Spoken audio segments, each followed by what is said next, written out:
Hello friends, welcome back. We have seen how to create tables in the design view with various features it has.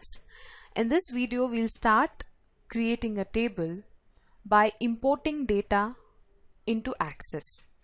As you must remember that when we started with this topic and when we explored the different ribbons or the different tabs we have in our Access database, there is one tab which is known as the external data.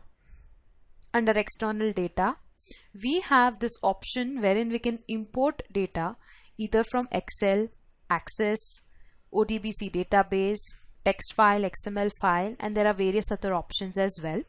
Similarly, you can export them as well. But here we are going to understand the import feature wherein we are getting data from outside into Access. In this video, I'm going to tell you how we can import Excel document.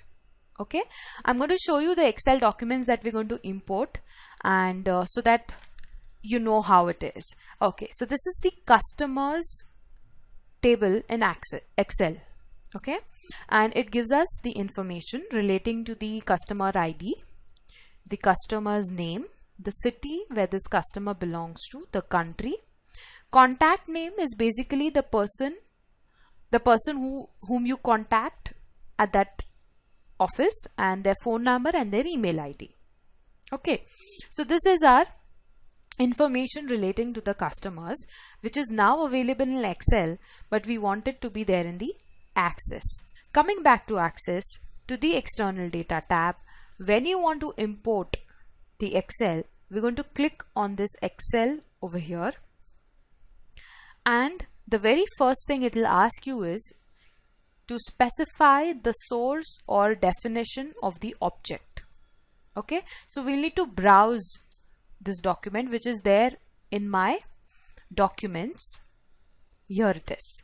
These are the three documents which we're going to import. One by one we are going to do that. First, I want the customers data. So you will see that the location is now available. Specify how and where you want to store the data in the current database is what you need to select. There are three radio buttons which are available to you. One is import the source data into a new table in the current database, append a copy of the records to the table, link to the data source by creating a link table. Now I don't want it to be appended into a copy in any of the tables, nor I want to link it. What I want is that it should be imported as a new table in this database which we have with us, XYZ Foods Limited. So we'll select the first radio button, which is also the default one, and you need to click on OK.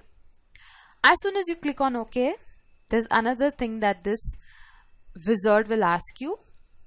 It tells you Microsoft Access can use your column headings as field names of your table. Do you want to do that? Okay, as you saw in this Excel sheet with us, which we have in relation to the customers, there are certain headings which are already given to the columns. Do you want to keep them as field name or field header in your data sheet? That is what Access is asking. Yes, we want to do that. So we'll tick on that, and you will see that these headers have automatically come in. We need to click on next, and here also let's keep everything to the default. Do not change anything over here. We click on next. Now is the time to choose your primary key. There are three radio buttons. Let Access add my primary key, choose my own primary key, no primary key. We won't ask Access to give us a primary key. We'll choose our own primary key. Since we have this column which is customer ID, if you have a look at this table, these customer IDs are unique. While I was preparing this data in Excel, I made sure that these customer IDs are unique. And any which ways, my business has customer IDs which are made uniquely available to each and every customer. So in case we have a customer with the same name, let's say we have one more Alfreds. In that case, that is fine, but the customer ID will be individual, it will be independent. Coming back to the Access database, we choose customer ID as our primary key. You have the option to choose any of them. We'll tick it customer ID and click on next. Now it will ask you to give it a name. We'll keep it as customers and click on finish. and also click on close. As soon as you do that, we have the customers table available. If you double click, it will open up in the datasheet view, and here we see that we have the customer ID, we have the customer name, the city, country, contact name, phone, email, exactly same as this Excel data that is available. Also in Access, you will find that it is the same. You will find that there are 91 records of customers over here. Let's check if it's the same. If we were to count the customers we have, yes, the count is 91. So the same, we have 91 customers right here as well. So this procedure, if you have seen, is so simple, where you can directly take the data from Excel and get it into your Access. Because Excel is generally used in order to record your data, you can use that and then bring it into Access to make your other analysis. Okay, so the primary key is also in place. The customer ID, the unique ID is in place. So in case if a customer is repeated, this ID is going to be something which is unique. Let's just delete those other tables which we created for your understanding purposes. You can multi-select them by clicking on Shift, and we can click on delete. Do you want to delete? Yes. So we have customers in place. Similarly, we'll do it for the other two tables which I require over here. We use the same approach. Go to external data, click on Excel. We browse the document. I want the contracts now. The first radio button, import the source data. Click on OK. Your spreadsheet file contains more than worksheet. Which worksheet do you want? We want the first worksheet. Click on Next. It is already ticked, the row headings. We'll keep this as default.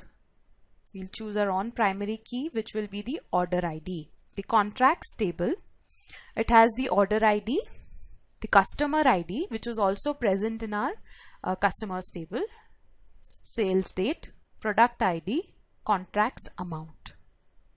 These are the fields that were specified when we created. Okay, coming back to Access. So with this order ID is a unique one, so we'll keep this as the primary key.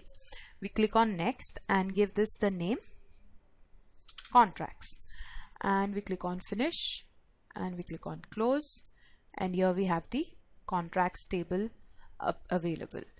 There are two extra fields. If you want, you can just delete them. Go to Fields, delete. Yes. Fields, delete. Yes. Okay, so this is fine. Order ID, customer ID, sales date, exactly the same information. We have 28 records, and here as well we have 28 records. Back to the database.